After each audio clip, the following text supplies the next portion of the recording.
Welcome to today's seminar. I'm Rob Morris and I'm here with Paul Norris, and we're going to be presenting on guardianships for persons turning 18 and contested guardianships. Before we begin, a little bit about our firm. Stark & Stark is a full-service law firm. We do everything from guardianships to litigation to estate litigation, business transactions, and of course, personal injury. If you have any legal-related questions, please feel free to call me or Mr. Paul Norris. Our phone numbers are there on the screen, and we'd be happy to either assist you ourselves or, if necessary, get you to the right department. So without further ado, we're going to get into today's presentation. Here's a brief agenda for everyone. First, we're going to talk about some overview issues involving guardianships. We're going to move into basic issues and complexities for guardianships for children who recently turned 18, or if you've delayed applying for guardianship for your child, as long as they're over 18, they can be in their 20s, 30s, 40s, what have you.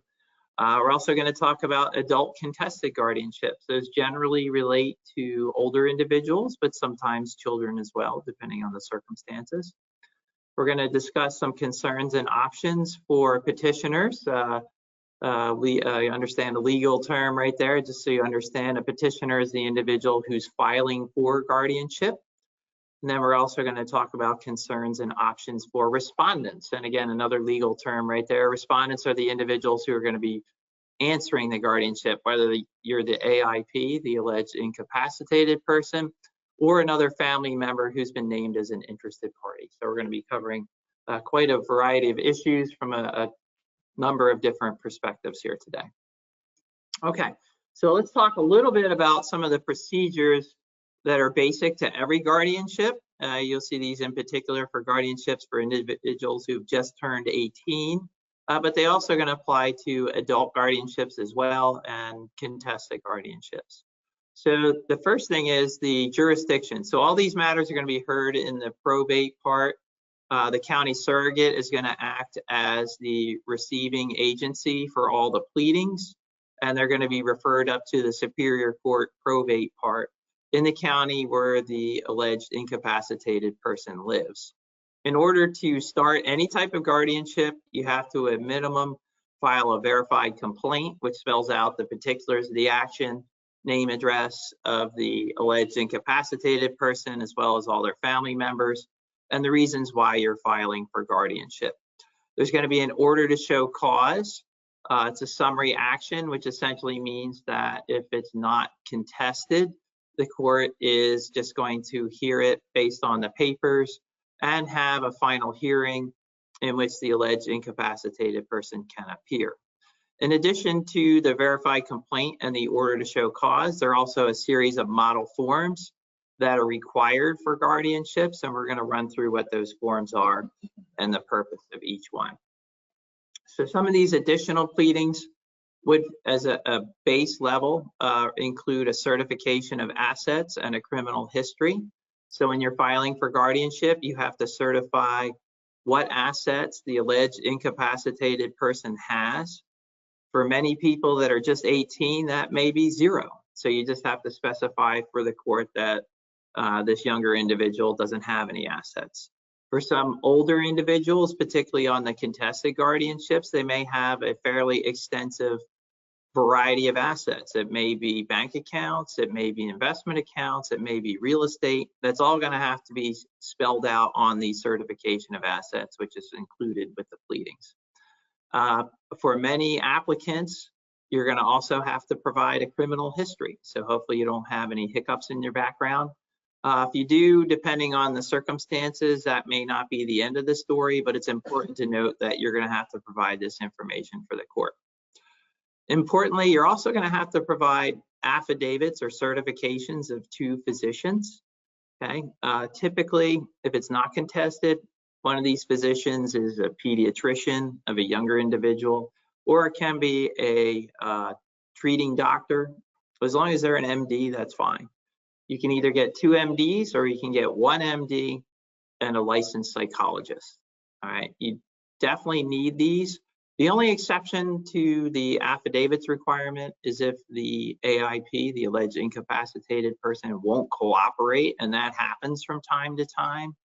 Generally, what you want to have in place is an affidavit that you attempted to schedule an appointment with the physician and the person refused to come. So in lieu of an actual affidavit from these physicians, you can present the court with that. If all these pleadings are in order, again, the order to show cause will fix a hearing date, which is a date when everyone has to appear. They used to put these through on the papers. They aren't doing that anymore. If you file a guardianship, you will have a court appearance, all right? If it's not contested, that appearance may be via Zoom if everybody agrees to it. If they are contested, you're gonna have a full-fledged court appearance in which you're gonna have to run through a full trial in order to have the court rule on the guardianship. Once you have the order fixing the hearing date, you're gonna have to serve all the pleadings, all right? So that's the verified complaint, the order to show cause, the certification of assets, the criminal history, the physician certifications, and so forth. These all have to be served on the interested parties. So number one, obviously, the alleged incapacitated person is an interested party. They're going to get copies of all the pleadings. You're also going to have to serve other individuals who have a right to the guardianship. So we're going to talk later about the order of priority, you know, who's first in line to serve as the guardian, second in line, so forth. All those individuals are going to have to be served with these pleadings and given an opportunity to respond. Either going to contest them or they're just going to receive the pleadings and not contest them. Again, if it's uncontested, including by the alleged incapacitated person, it makes these proceedings a lot more streamlined. If they are contested, you're looking at a full-fledged court appearance. Depending on how that goes, the court will issue a judgment of incapacity if it finds that the person is truly incapacitated. That judgment of incapacity will deem the individual to be unfit to govern their own affairs, and it'll specify which affairs the individual can handle and which affairs the individual is capable of handling. And it's also going to specify other issues such as a bond and so forth. So you aren't going anywhere without your judgment of incapacity, okay? The schedule, again, the court will sign the order to show cause. You have to serve all the pleadings on the interested parties. For every single individual, the court is going to, at a minimum, appoint an attorney to represent them. So that attorney is going to go out. They're going to interview the alleged incapacitated person, see how the AIP, that's what we refer to them, wants to handle the proceedings, whether they want to contest it or not. If they don't want to contest it, the report will note that, but you're going to get a written report from this attorney. Again, the court-appointed attorney, and they're going to appear at the final hearing as well. For contested matters, these are going to operate a little differently. Sure. So my name's Paul Norris, as Rob introduced me before, and what I'm going to talk a little bit about is contested matters.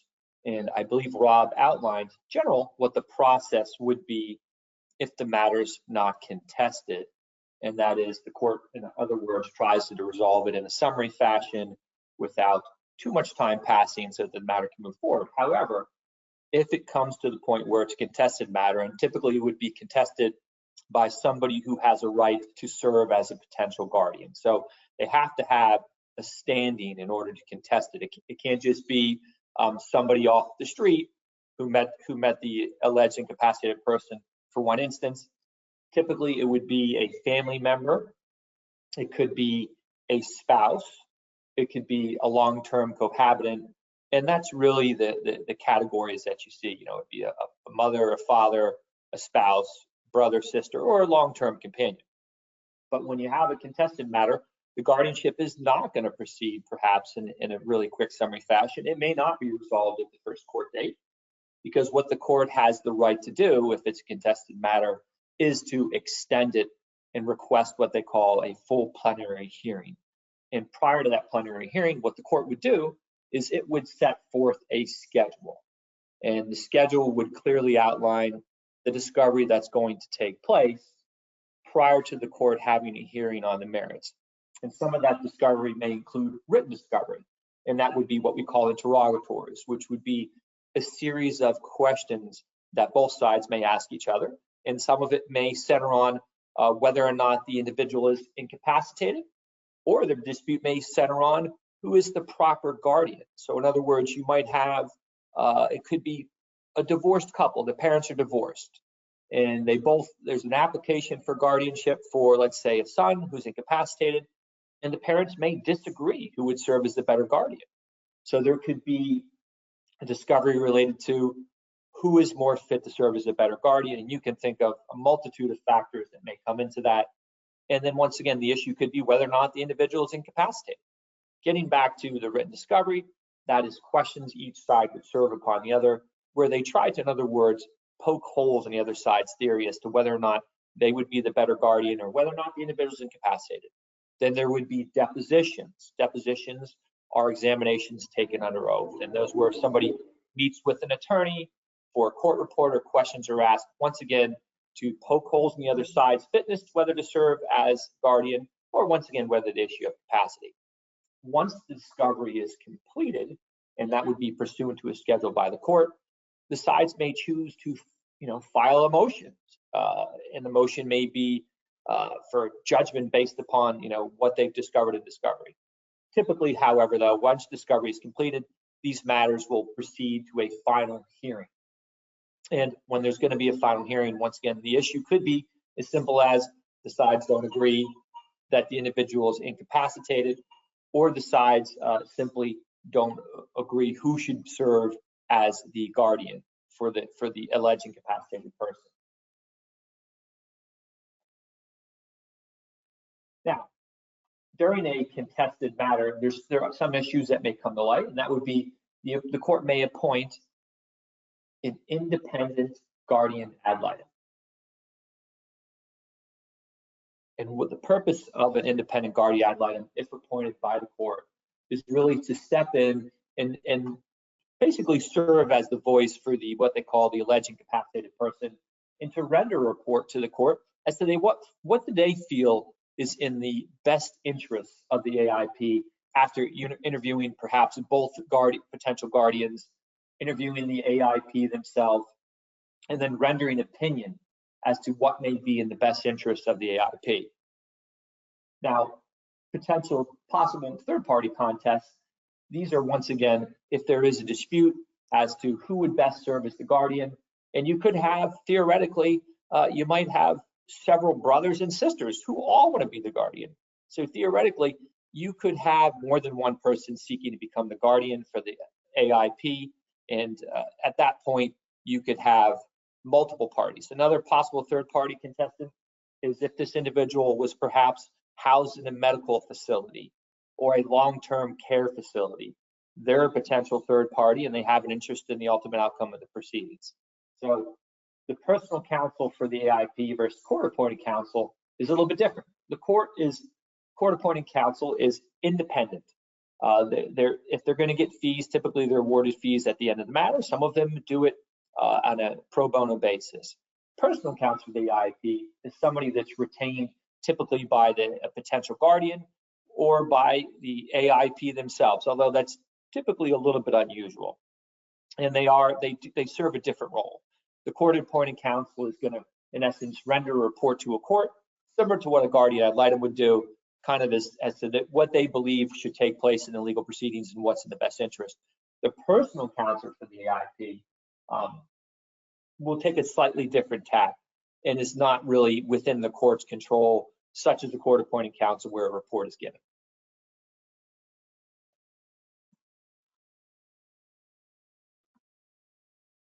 Now we have a few hypotheticals that we're going to go through, and I think hypothetical one, I'll turn over to Rob and give me his analysis on that. Great. So unfortunately, we're starting to see a lot more of this. People are getting older. There are capacity issues that go along with the age and start running into diminished capacity. It's a natural inclination for anybody to not want to give up control. Here are a few scenarios that we've actually seen, which hopefully may be useful to you. So the first one is a client's calling about their parents who are in their 80s and a widower. And unfortunately, now there's a new friend on the scene, all right? And the friend, as mom and dad starts to decline, is starting to assert more control. They're interfering with the client's calls and visits to see their parents. Mom and dad start giving, these standard reassurances. We hear this all the time, right? Well, this friend understands they won't be receiving anything when I die. We hear it constantly. And unfortunately, in a lot of situations, that's just window dressing, right? They're just saying whatever people want to hear. And of course, when they go back and deal separately with the friend, they may be telling them something entirely different. So these can be very sticky situations when you run into this. Obviously, you've got a new person that's involved in the situation. So harkening back, when you file the guardianship, you're going to have to serve mom and dad with the papers. Well, as soon as you do that, this quote unquote friend who's living with mom and dad's going to see all them, right? There's unfortunately not much you can do about that. And depending on the nature of this relationship between the individual and mom and dad, they may encourage the parent to run off and get their own attorney and then contest the guardianship, whether it's appropriate or not, right? The guardianship, may very well be appropriate for mom and dad, particularly if they are, in an extensively diminished capacity. Other issues relate to whether this friend's been dipping into mom and dad's funds, right? Are they going after mom and dad's assets? And that can be in a couple different ways. You need to be wary of not only gifts, so mom and dad making gifts to this friend, cash gifts, buying them expensive things, jewelry, taking them on expensive trips. So that's one aspect of these gifts. Another one is, are mom and dad changing their estate plan? Are they naming the friend as beneficiary to certain assets? Is the friend taking, and we've seen this too, the friend takes mom and dad off to a attorney that the friend knows, and now all of a sudden mom and dad have a whole new estate plan, right, which involves the friend and not so much the kids anymore. So these can be sticky situations. A major component in handling mom and dad's affairs are, to what extent the diminished capacity is affecting mom and dad. If they're fairly far along in terms of a dementia or Alzheimer's, then perhaps the guardianship is appropriate. And it's appropriate to get control of mom and dad's affairs.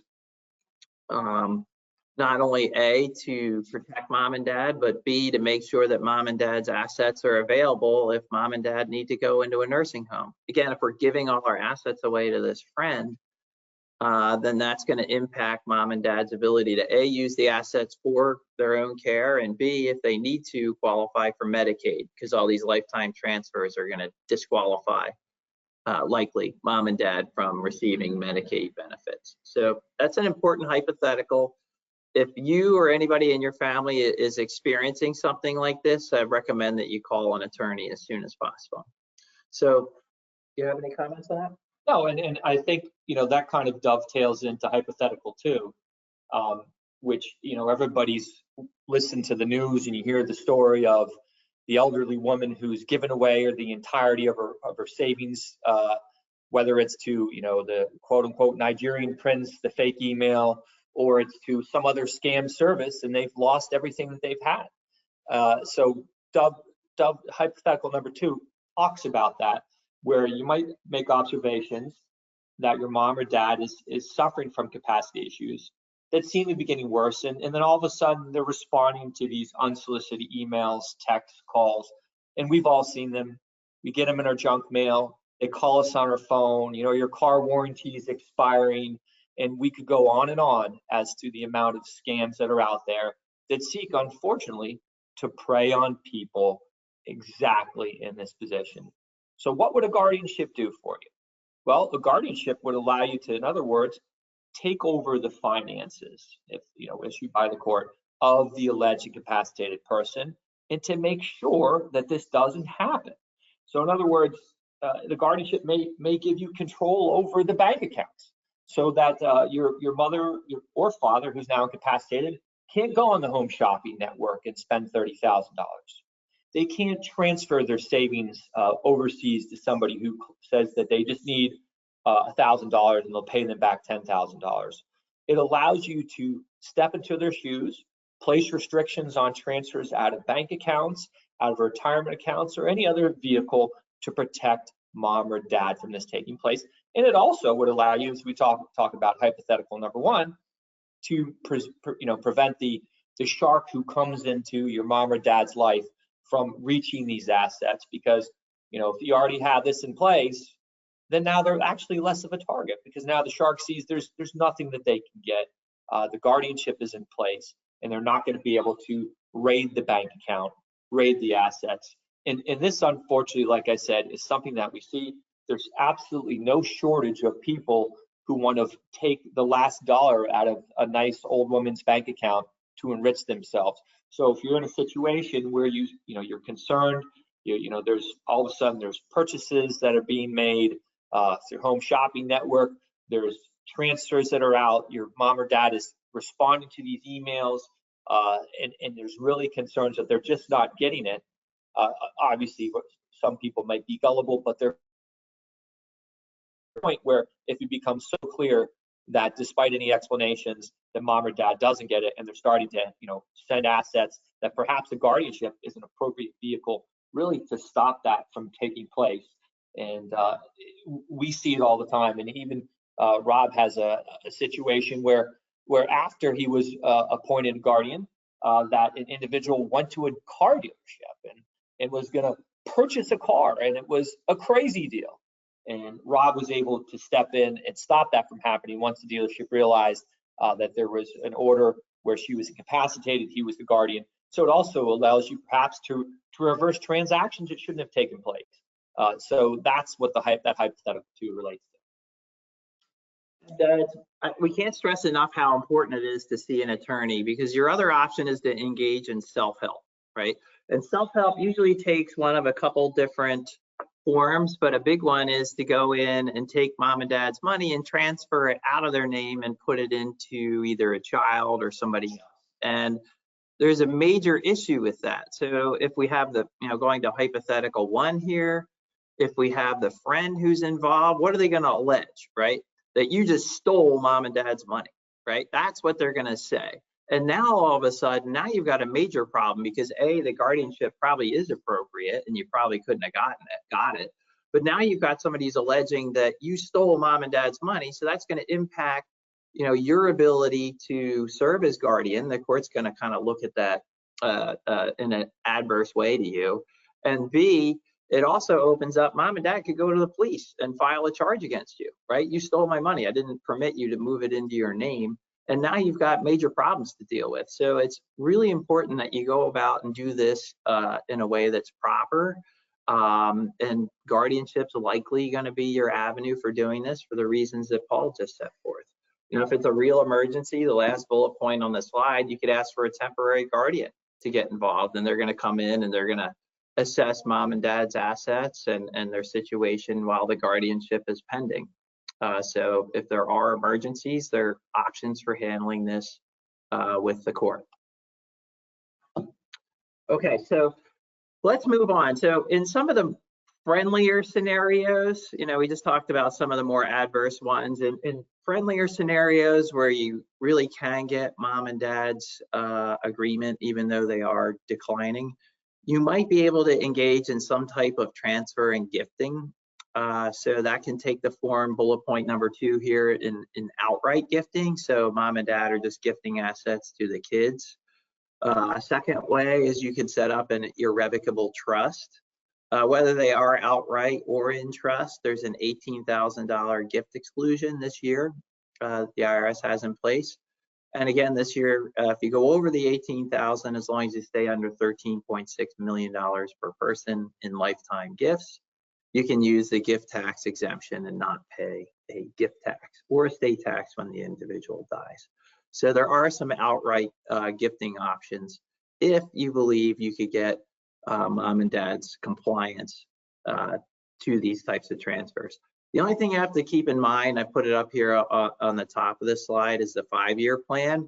So you need to make sure that if mom and dad run out of money and they need a nursing home, that you can still qualify for Medicaid. So you have to have Medicaid in the picture. You have to have a 5-year plan. So mom and dad need to have sufficient assets left in their name to buy their way out of this 5-year penalty period.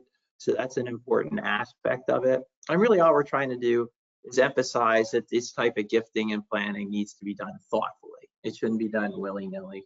which could again place you into difficult circumstances. Let's just say, for example, like you have a brother or sister, mom and dad gives you each $100,000, and then 3 years later, whoops, runs out of money, and now they need to go on Medicaid.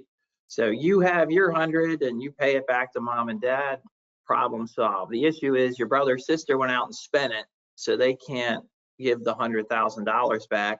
Mom and dad are still disqualified for receiving Medicaid under the 5-year look-back rule. What are you going to do, right? So that's just one example. There are many others. This type of planning needs to be done appropriately and with the advice of a professional. So some of the options, to avoid a guardianship is there's one thing that people try to do, and I think everybody's heard about it, is a power of attorney. And a power of attorney, however, has to be executed at a time that the individual is competent. There are times where people, and they still do it, unfortunately, make the mistake when somebody's incapacitated, they just have them sign a power of attorney irrespective. And I've been involved in litigation where I've had power of attorneys revoked simply because the individual, when they signed it, didn't understand what they were signing and the rights that they were giving to somebody else pursuant to that power of attorney. So if you're going to have a power of attorney done, make very carefully sure that the individual is capacitated at the time that they do it.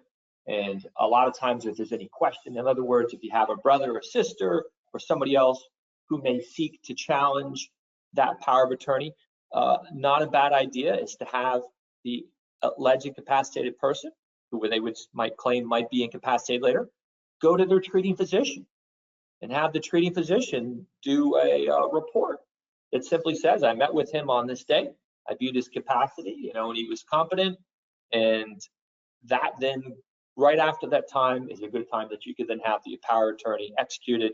And now you have a situation where if it's challenged, there's an evaluation immediately prior to the execution of a power of attorney, and now you have a very difficult power of attorney to revoke. Some of the other options would be a revocable trust. Now, the only thing about revocable trust is the word revocable means it can be revoked. And it could actually be revoked if somebody else is appointed as guardian. Later on, the guardian could revoke it, or the individual who created a revocable trust, typically might be your mother or father, has the right to revoke it. And I've been engaged in litigation where there's an attempt to revoke a revocable trust. And once again, it gets down to, did that individual have capacity at the time it was created? Did they have capacity at the time to revoke it? Because maybe the request to revoke is being made by the third party who's come onto the scene, whether it's the bad third party who's just moved into your parents' house, a brother, a sister, aunt, or uncle. All of a sudden they want that revoked and the money to be transferred elsewhere. But a revocable trust is one way you may try to avoid a guardianship. Just understand that could be attacked. Conservator, I think the most famous case, conservator, everybody knows it, Britney Spears. And we all know the Britney Spears saga, and she had a conservator appointed, for all of the reasons. She seemed like she was a competent person, but she simply was not competent in dealing with her money, and that's what the courts believed. And everybody knows it was all over the media what happened. And a conservator is somebody who's really involved to try to maintain the assets, to make sure they're not being wasted. And the courts can, like such as guardianships, there's different levels of anything, like different levels of guardianship, different levels of conservator. And that's a way, in other words, where if somebody's really good at making other decisions, but they're just reckless with their funds, you're worried they're going to blow their earnings, a conservator is something that can happen as well.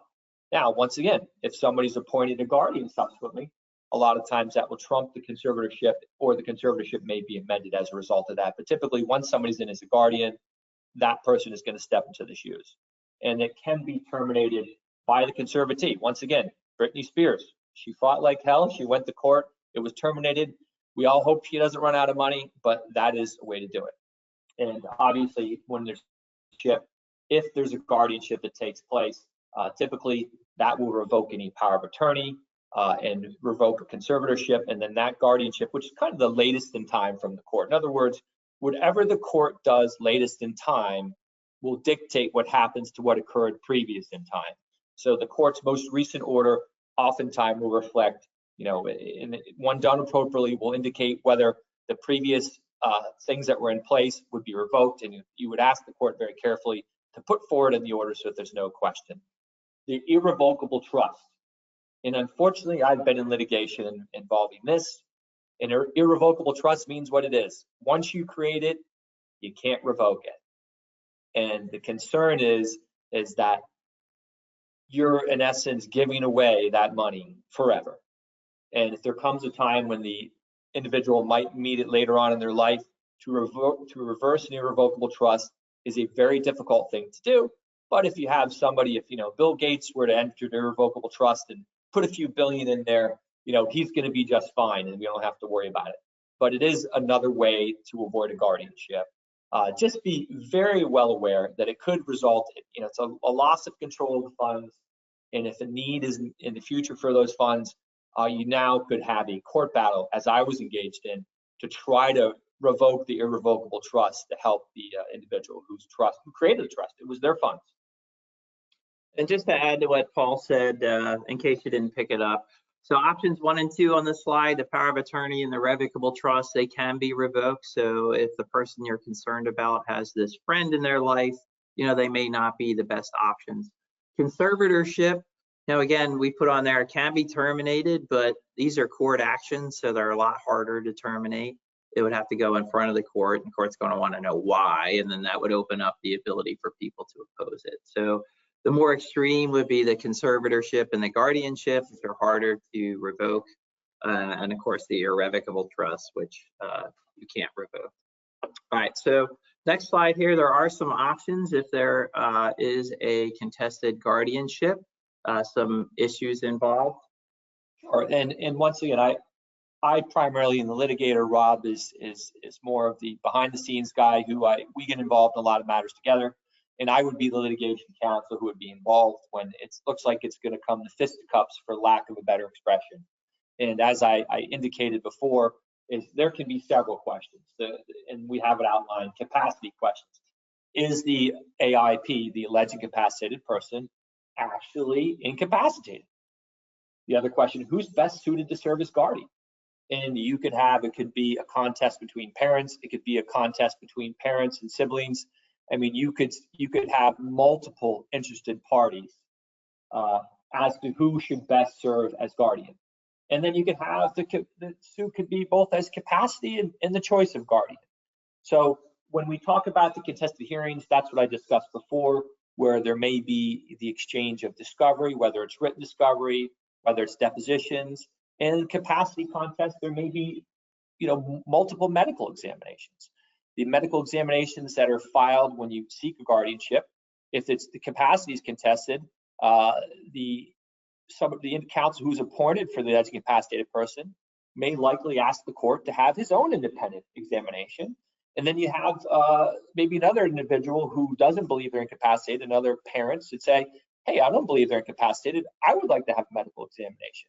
Now, whether the AIP is going to be subject to 2 medical examinations, the initial, or 15, which within the court's discretion. And the court is not going to allow a situation where there's 15 evaluations. It just doesn't happen. But could there be the initial 2 evaluations when you filed the application, and perhaps 1 or 2 after that? That's not atypical. And as far as best who's suited to serve as guardian, that litigation can become quite nasty. And there's a lot of spear chucking back and forth, a lot of tarnishing the reputation of the other, why they're not suited and why the other one is best suited. And really, a lot of times, if it's able to be worked out, where there's some sort of co-guardianship, if that's what it is, that's preferable, and it can be worked out. If it's just not possible, then it could be scorched earth litigation. And the final one is really the variables of whether it's capacity and choice of guardian. I've been in those. Those are typically not pretty disputes. They're not. And the one concern is, as Rob will address later, is if the person who you claim was incapacitated is not incapacitated and finding this from the court, there may be consequences. Okay, so let's talk a little bit about the preferences for guardianship. So if you go into court and you ask to be appointed as guardian for an individual, there's actually a legal hierarchy for who can be appointed. So behind the whole hierarchy is the best interest standard. That underpins everything.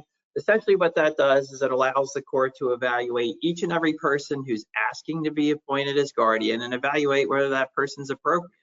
They may say, look, in terms of the table of relationships, you may have a superior relationship to the alleged incapacitated person, but you also have some criminal violations and you've stolen money. So under the best interest standard, you're disqualified. All right. So just that underpins everything. And essentially what it does is it allows the court ultimate authority as to who's to be appointed. There is a statutory and court rule preference. You have the statute there in New Jersey, as well as the New Jersey court rule. So the first order of priority is they're a spouse, right? So if the individual has a spouse, they're going to be considered first, all right? And of course, they're going to apply the best interest standard to the spouse. If there's no spouse available, then it's going to go to heirs and friends, heirs first. What do we mean by heirs? So first, they're going to look for children of the alleged incapacitated person. If there aren't any children or grandchildren, then it's going to go look for parents of the incapacitated person. If they're not available, then we go to brothers and sisters, nieces and nephews, and so on down the line. If none of those individuals are, we go up to grandparents, then aunts and uncles and cousins. That's a little bit rarer. That's in some of these families where unfortunately, there's no close relative available. If none of these individuals are willing to do it, then perhaps there's a friend, which happens every once in a while. There'll be a friend that wants to step up and be appointed as guardian. So the court's going to look at that individual. If none of these persons are available, then the court might consider the Office of Public Guardian. Again, keep in mind the Office of Public Guardian is only available for certain individuals. You have to be over 60, you have to be a New Jersey resident. So if you meet those qualifications and again, nobody else is available, then it's possible the Office of Public Guardian will be considered. One thing the court's going to look at is if the alleged incapacitated person had done a power of attorney or healthcare representative at some point in the past and designated an individual, the court's going to take that into consideration as being somebody that gets a priority view for whether or not they should be appointed as guardian. And as we just discussed before, and I kind of hinted at it, is if there is a finding that the person you claim is incapacitated is not incapacitated, there could be retaliation. And Rob and I have seen this. You might claim that your father's incapacitated. You pursue the guardianship proceedings and the court finds that he's not. And what happens? There's just a finding dad is capacitated legally. And then what does dad do? He changes his will. He changes his estate plans. He cuts you out of his life. So aside from, being cut out of life, all of a sudden you're cut out of the will, you're cut out of the estate plans entirely, and you're basically cut out of their life. So we have seen that. It's unfortunate, but it does happen. And there's also the borderline capacity standard, which is, in other words, the court, in essence, would like for people to have self-determination. And the court will do what it can to find self-determination. And that's why when we talk about guardianships, there are levels of it as well. There is a complete guardianship of the person and property, which means otherwise you step into their shoes, but then the court can fashion levels of guardianship of various natures. And so the court would like to try to protect the right of self-determination, to give that individual as much autonomy as they can. And then what do you have? You have self-help by the client, and transfers of assets, exclusion of the parent or ward. And I kind of touched upon above whether there's changes in the will and things of nature, but also you have the client who's trying to transfer assets to protect the AIP, and they're trying to do things in advance to protect the AIP, and that can backfire against them in a proceeding, and it also can backfire against them in the future depending upon the outcome of the proceeding. And that's really the worst case scenario. So let's just suppose you engage in self-help and you transfer assets to yourself, And then you have those issues that we talked about earlier, but I'm going to mention them again in case you forgot. That parent or AIP says you stole their assets. They have a friend involved that says the same thing. So now you have those allegations against you. And the worst case scenario is it goes to a guardianship, and then the court finds, oh, well, guess what? Your parents really did have sufficient capacity. So now you've got kind of a double whammy. You've got this individual involved, and as Paul mentioned, you could find yourself on the outs with a parent. So it's a major consideration when going in the door on these guardianships, whether you really do have enough to pursue the guardianship, and that's very important when you're evaluating what to do in these. So there are different types of guardianships. There's a guardianship of the person as well as a guardianship of the estate. So the person allows you to make medical decisions. So going back to younger individuals, again, suppose you have a disabled child, the guardianship of the person is going to allow you to determine what medical treatment they receive, again, within certain limitations, where they live, who their friends are, where they go to school, what kind of jobs they have, so on and so forth. So the guardianship of the person is really important. And for a lot of individuals who are just trying to get guardianship over a disabled child, that's really the extent of it. If the child's just receiving Social Security, a lot of times you don't have to be appointed as guardianship of the estate. You can just get the guardianship of the person and then deal directly as a representative payee with Social Security. For individuals that have assets, so these are incapacitated persons that have assets, you can be appointed guardian of the estate, and that would allow you to make decisions related to the assets. Now, the only downside to that is you're going to have to post a bond for the estate assets that you're controlling in the guardianship. There's an annual fee for the bond, so there's an expense involved. And the other related issue is you have to qualify for the bond. So some individuals, they'll go through the whole guardianship, everything's fine, they'll get appointed, and now, hey, I got to post the bond, so they run a credit check, right? I got no criminal history, but I had 2 bankruptcies, and I failed to pay my mortgage on time, and oops, now I don't qualify for the bond, and I can't serve as guardian of the estate. So now you got to go back in and reopen the guardianship, and it causes a mess. So just keep that in mind too. There are limited guardianships. So the person's not completely incapacitated, but perhaps, they're inviting some of these bad actors into their life. You could get a limited guardianship of perhaps like the estate, which would maybe have some carve outs for minor transactions. That's a possibility. Really going to depend on the circumstances and the scope of the doctor's reports that are involved. And again, we mentioned the Office of Public Guardian. If there aren't any people that are available to serve as guardian, perhaps you could ask for OPG, but again, you have to be over 60 or older, and there's no suitable guardian available. Now, this last slide I'm going to talk about is really one of my favorite ones because I like what it's called. It's called the granny snatching statute.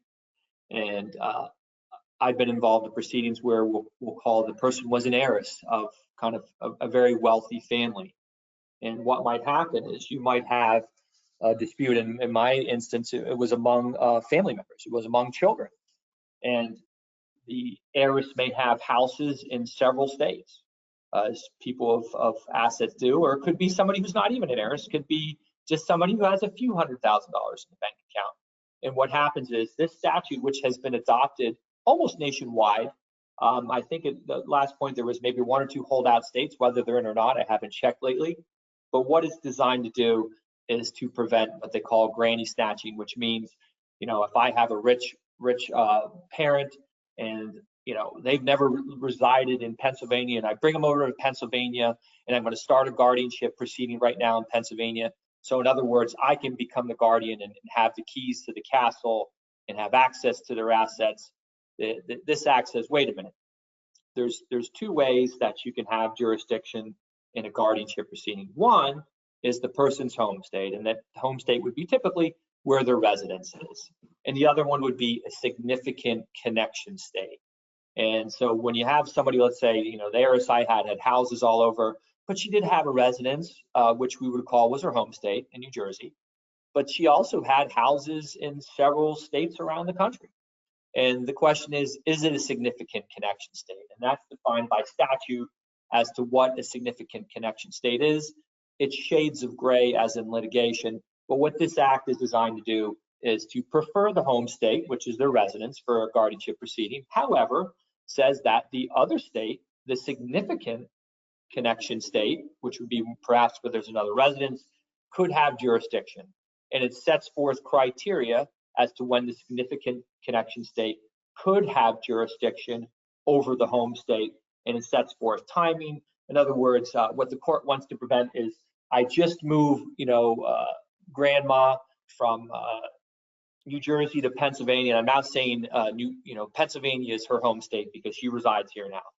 And the court said, wait a minute, look, under the statute, you can't just move somebody and then a week later it's their residence, and it has a look back period. So to prevent that, so in other words, the grandma's not moved from one state to another and a guardianship is presented there because they said, wait a minute, that's not the new home state under the statute because they haven't resided there long enough. And it also talks about that the significant connection state, if there is an actual significant connection state, and the guardianship proceeding is commenced there, and there's no objection by the home state within the time set forth by the statute, then the guardianship can take place in that significant connection state, unless the home state had already started a proceeding or the home state had waived jurisdiction, in which case significant connection state. But this statute is like I said, called the Granny statute, and it is designed to prevent, the person who swoops in, moves the AIP to another state and tries to obtain guardianship so they can take over and have the keys to the castle. And it has set forth very specific guidelines as to what state would have jurisdiction and what nature it would be determined based upon whether it's the home state or significant connection state. And it really is designed to prevent against these people who swoop in and try to take over the castle for their benefit. Okay, so that concludes our seminar. We thank you for joining us today. I think the upshot for many people is, if you have questions, it's really important that you speak with an attorney. Attorney's going to guide you through some of these related issues.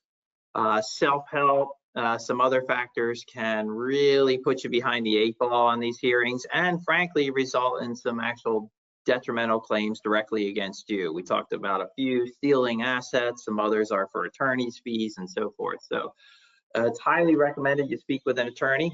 Our phone numbers are there on the screen. Those are our direct lines. We're happy to speak with you. And thank you again for joining us here today.